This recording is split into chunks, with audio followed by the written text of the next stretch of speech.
Yeah, bike packing. I think bike packing is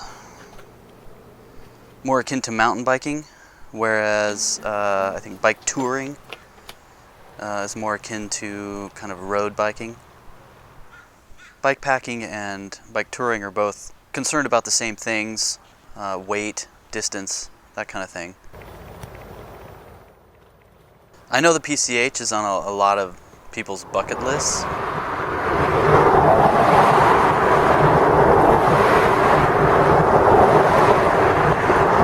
People fly in from all over the world just to ride it. But, I mean, I could not wait to get off of that thing and onto some gravel, away from the traffic.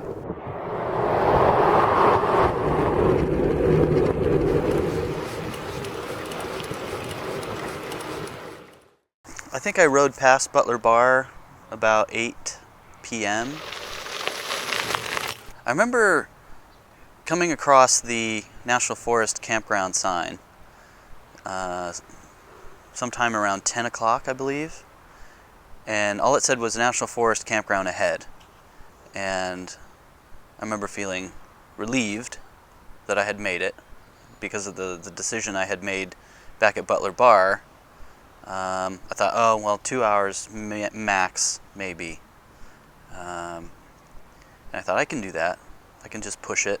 I felt strong at that point. It was about 8 o'clock.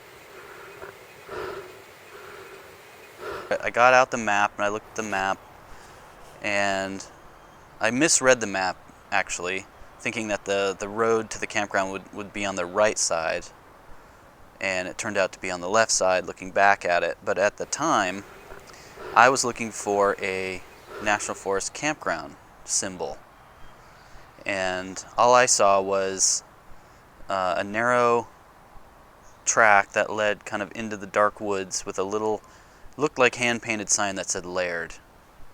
And I could be mistaken about that as far as it being hand-painted, but did not look like a campground. It looked like a dirt road into someone's house or someone's property, and Laird was their last name. And it wasn't until I had ridden for another hour past that point that I realized that it was Laird Lake and not someone's name Laird and their camp or their property. And by that point it was a little too late, and I decided just to throw my bike down and jump in my bivvy and crash on the side of the road, which I had kind of been planning on doing the whole time. But by that time it wasn't desperate, but I could not go on any farther into the night.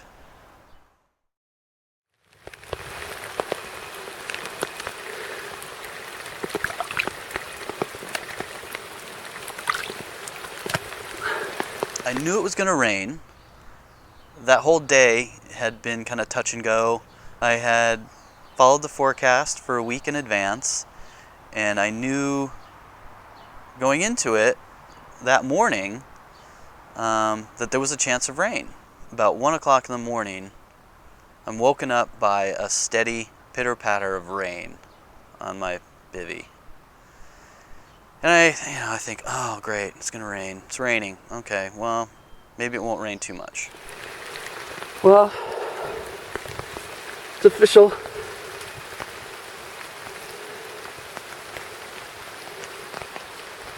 It's raining. Everything is soaked. It started about 1 o'clock this morning. I was nice and warm and toasty in my little cocoon. It just hasn't stopped. It just keeps getting worse, and well, it's not getting worse, but it comes in waves. It's not stopping, and I can't stay here, so I got to keep going.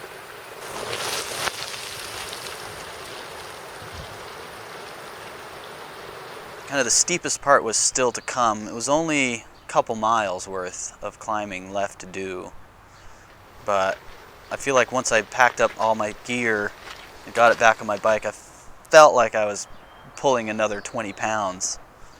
But everything, even my clothes, everything was just totally saturated.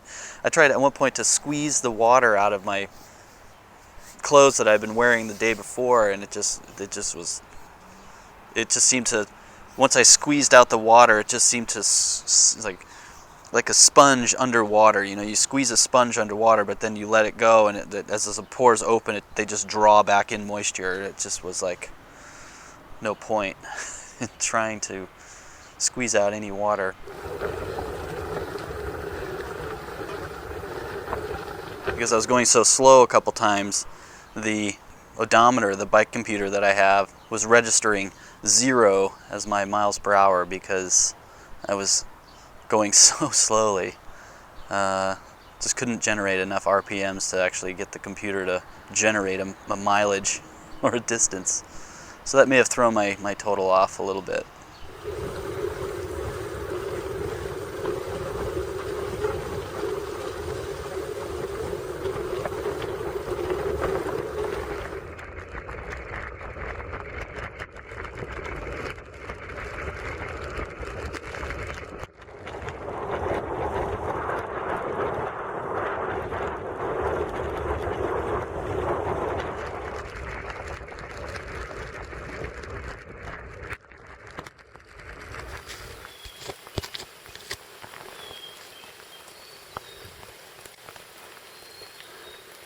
I don't know what to say.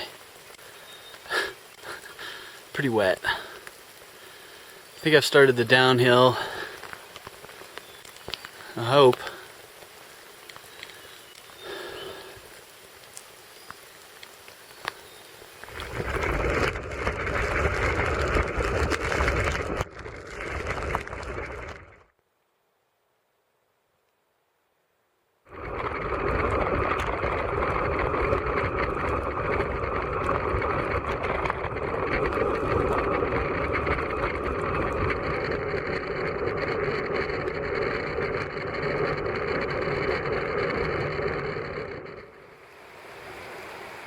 After about 90 or so, I think the trip computer said about 95, 98 miles, this happened. My crank fell off. And, you know, those things happen. When the crank fell off, it actually wasn't kind of a surprise, you know, it's just one of those, oh, another thing to throw on the pile of a bad day. But it really wasn't a big deal. I just put it back on and bolted it on there. You can't really fine-tune things on the side of the road, and so as a result, I lost my upper gears, and so I had to basically just be in my quick gears the whole time. So I couldn't ride faster downhill, which is kind of annoying. The goal is still to ride from Bandon to Brookings the hard way, the long way. Down through the Chetco River into Brookings. So as soon as I can string together another 3 or 4 days in a row, I'm going to do it. So that was it. That's that.